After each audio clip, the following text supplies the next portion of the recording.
All right, question is, any of this have any hope of passing in the Senate? Here now, Louisiana Republican Senator David Vitter. Mr. Vitter, welcome back, sir, as always.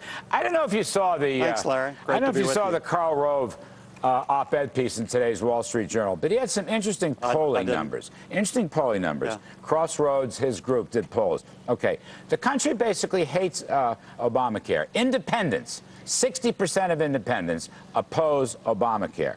However, by 58 to 30, the independents oppose the defunding of Obamacare if it risks even a temporary shutdown.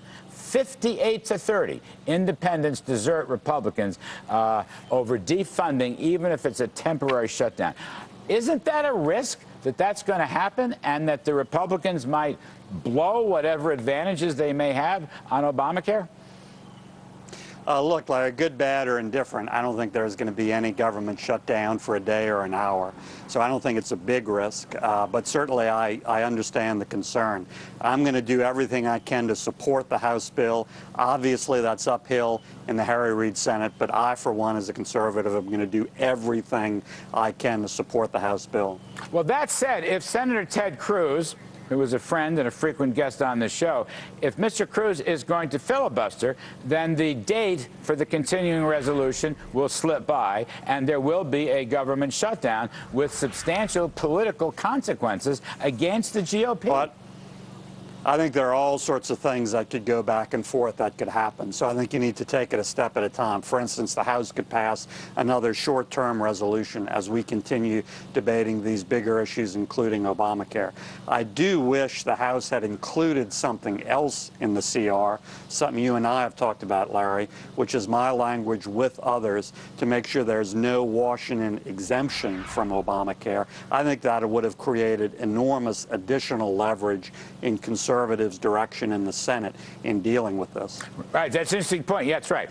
The congressional exemption from Obamacare and their staffs, very unpopular. And I'll give you another one. This came out of the poll today in Karl Rove.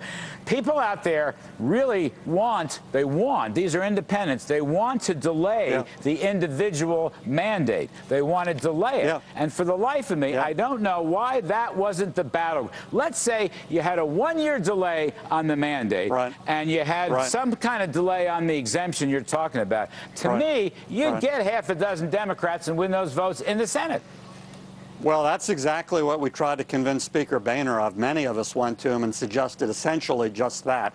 Put in the CR both our no Washington exemption language and a one-year delay. And then the message has nothing to do with government shutdown. Then the message is, I think, a lot more of a clear winner, which is, look, one way or the other, Washington needs to be treated just like America. So either Washington loses its exemption or all of America gets a one-year delay, which is needed because this law is clearly not ready for prime time. So President Obama says that you never negotiate on the debt ceiling with so-called non-budget issues.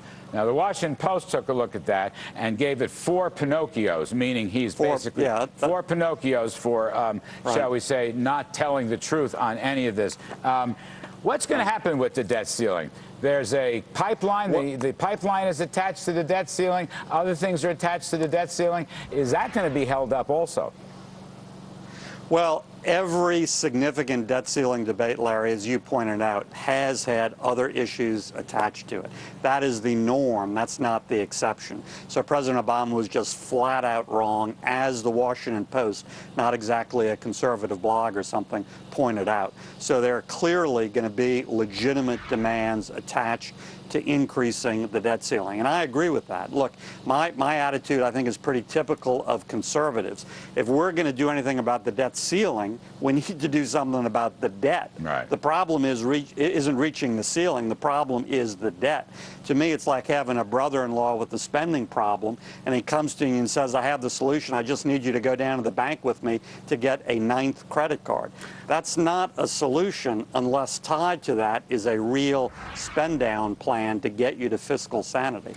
Last one, you know, it just occurs to me, here we are, I guess the House is going to vote tomorrow for the CR that defunds Obamacare, and then it goes to the Senate. Whatever's going to happen is going to happen. Nobody really knows. But on the debt ceiling, Speaker Boehner is saying part of his requirements to raise the debt ceiling is a one-year delay in Obamacare. So if the first vote is to defund Obamacare and the second debt ceiling vote is a one-year delay, it sounds like the House, at least, expects to lose the defunding vote. Is that a fair interpretation? Well, Larry, there are all sorts of plans, and quite frankly, they seem to change by the hour, so it's pretty confusing. I think we'd all do a lot better to come up with a basic, simpler game plan and stick to it, and I hope we do that over the next few days. All right, Senator David Vitter, thank you very much, sir. Thanks, we appreciate Larry. it, as always.